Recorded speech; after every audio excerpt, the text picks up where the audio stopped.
राधे राधे बंधुओं, बहुत स्वागत है आपका ज्योतिष धर्म चैनल पर। बंधुओं, इस वीडियो में हम बात करेंगे कर्क राशि और लग्न वालों के लिए दिसंबर माह कैसा रहेगा। साथ ही आपको बताएंगे इस महीने में कौन से दिन आपके शुभ रहेंगे और कौन से अशुभ, और वो खास उपाय जिसको करके कर्क राशि और लग्न वाले दिसंबर माह को उत्तम बना सकते हैं।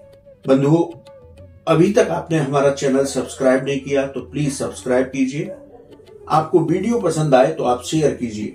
तो चर्चा शुरू करते हैं कर्क राशि और लग्न वालों के दिसंबर माह की। यदि कर्क राशि और लग्न वालों की कुंडली देखी जाए तो दिसंबर माह में ग्रहों का गोचर कुछ इस तरह से रहेगा। केतु आपके पराक्रम भाव यानी तृतीय भाव में कन्या राशि में संचरण करेंगे पूरे महीने। शुक्र आपके चतुर्थ भाव में संचरण करेंगे। ये यहाँ पर बड़ा अद्भुत योग बना रहे हैं, मालव्य योग। इसका आपको विशेष लाभ प्राप्त होगा। पंचम भाव में सूर्य मंगल विक्रम योग का निर्माण कर रहे हैं। 16 दिसंबर के बाद सूर्य राशि परिवर्तन करेंगे और छठे भाव में आ जाएंगे। बुध आपके छठे भाव में संचरण कर रहे हैं और 13 दिसंबर को ये वक्रीय हो जाएंगे। शनि अष्टम भाव में पूरे महीने मार्गी होकर के संचरण कर रहे हैं। राहु आपके नवम भाव में पूरे महीने संचरण करेंगे। देवगुरु बृहस्पति पूरे महीने आपके दसम भाव में जीविका के भाव में संचरण करेंगे और 31 दिसंबर से मार्गी भी हो जाएंगे, तो बहुत उत्तम परिणाम प्राप्त होगा। तो बंधुओं, इस तरह से ग्रह गोचरी व्यवस्था दिसंबर माह में कर्क राशि और लग्न वालों की रहेगी। अब प्रत्येक भाव के अनुसार आपके फलादेश को करते हैं। बंधुओं, यदि बात की जाए प्रथम भाव की, प्रथम भाव आपके आत्मविश्वास, आपके व्यक्तित्व, आपके मान सम्मान का है। यदि इस भाव की चर्चा की जाए तो यहाँ राहु का दृष्टि संबंध आपके प्रथम भाव से है, इसलिए राहु की वजह से मन में उलझने बनी रहेंगी। इसलिए जल्दबाजी में कोई निर्णय ना लें। नौकरी में सोच समझकर ही परिवर्तन करें। व्यापार में भी जल्दबाजी में कोई निर्णय लेने से बचें। आत्मविश्वास और आपका व्यक्तित्व महीने में अच्छा बना रहेगा, इसलिए सकारात्मक सोच से आगे बढ़ते रहिए, आपके काम बनते रहेंगे। अब बात करते हैं द्वितीय भाव की। द्वितीय भाव के अधिपति सूर्य पंचम भाव में गोचर कर रहे हैं। दूसरा भाव धन का भाव है, वाणी का भाव है और कुटुंब का भाव है।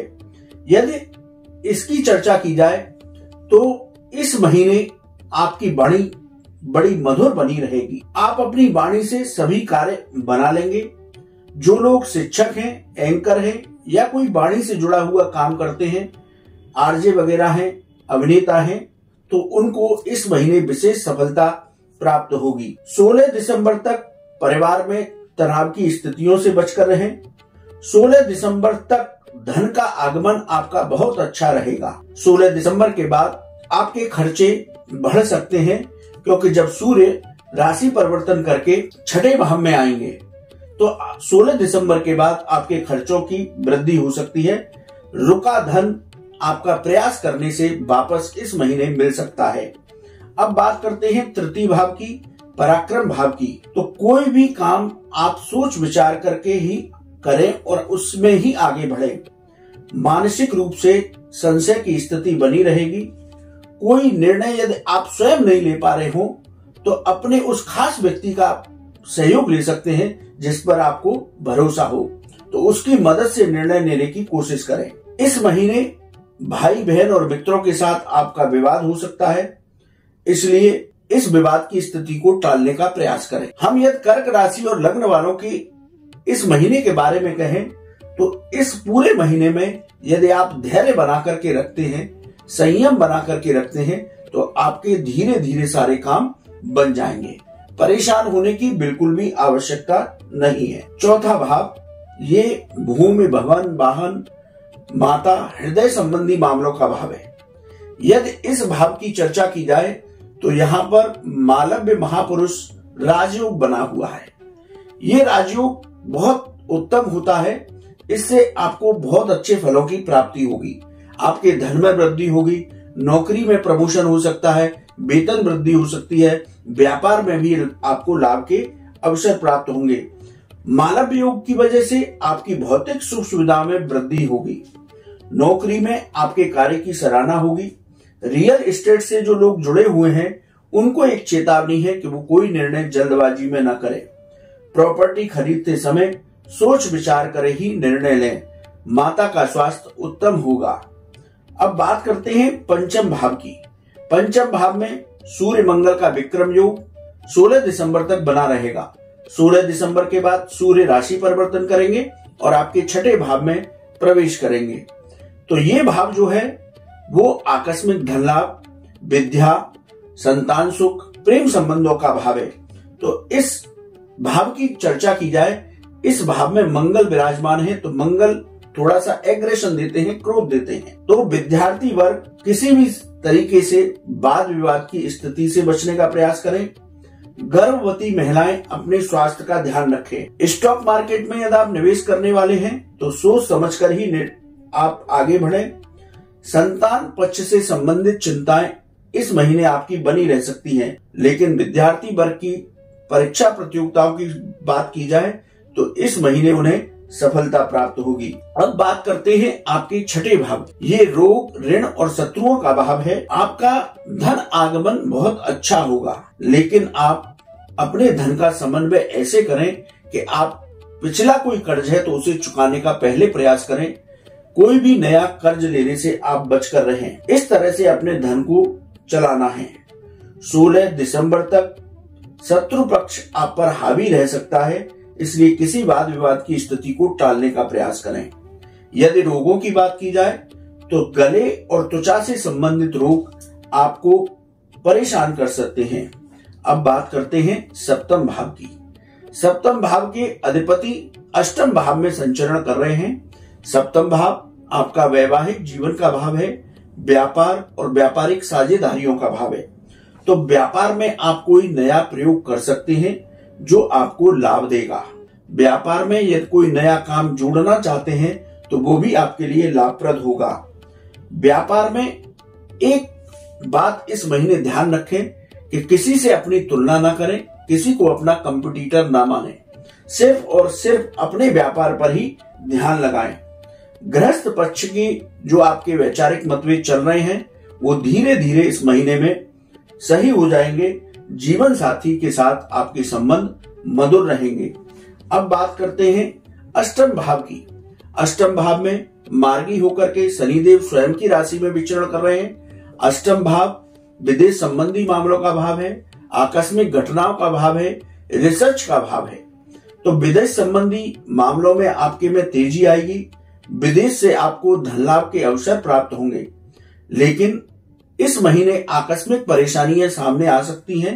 घबराने की जरूरत नहीं, धीरे धीरे उनका समस्याओं का समाधान निकल जाएगा। मेटल के व्यापार से जो लोग जुड़े हुए हैं, मेटल का एक्सपोर्ट इंपोर्ट करते हैं, तो उनको इस महीने विशेष लाभ होने वाला है। अब बात करते हैं नवम भाव की। यहाँ पर राहु विराजमान है।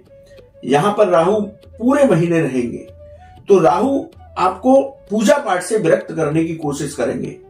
तो विशेष रूप से आप अपने मन को शांत करके धार्मिक कार्यों में अपना मन लगाएं, जिससे कि आपको मानसिक शांति प्राप्त होगी। आप अच्छे निर्णय लेने की स्थिति में होंगे। ये भाव भाग्य का भाव भी है, तो भाग्य का धीरे धीरे आपको सहयोग इस महीने प्राप्त होगा। उच्च शिक्षा का भाव भी यही है। उच्च शिक्षा यहीं से देखी जाती है।